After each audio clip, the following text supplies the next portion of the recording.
ہم کریں گے ہر مظلوم کی حمایت۔ بسم اللہ الرحمن الرحیم۔ السلام علیکم، میں ہوں حرین فاطمہ اور آپ دیکھ رہے ہیں حمایتی نیوز HD چینل۔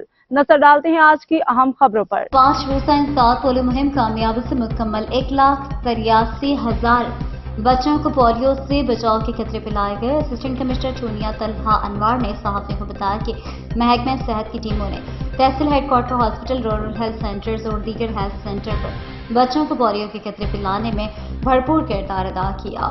5 روزہ انسداد پولیو مہم کے دوران 1,83,000 بچوں کو پولیو سے بچاؤ کے قطرے پلائے گئے۔ اس مہم میں 613 ٹیموں نے بھرپور حصہ لیا۔ انسداد پولیو مہم کی ٹیموں نے مختلف مقامات جیسے گھروں، اسکولوں، بس اڈوں اور دیگر فکس سینٹرز پر جا کر بچوں کو پولیو کے قطرے پلائے۔ اس موقع پر DDHO ڈاکٹر محمد سلیم نے کہا کہ پولیو ایک خطرناک بیماری ہے جو کہ اگر ختم نہ کی گئی تو آنے والی نسل کے لیے بڑا خطرہ بن سکتی ہے۔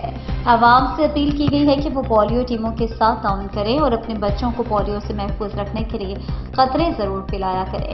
ملک سے پولیو کے خاتمے کے لیے ایسے اقدامات جاری رہیں گے تاکہ پاکستان کو پولیو فری ملک بنایا جا سکے۔ اب تک کے لیے اتنا ہی۔ مزید خبروں اور اپڈیٹ سے باخبر رہنے کے لیے دیکھتے رہیں حمایتی نیوز HD چینل۔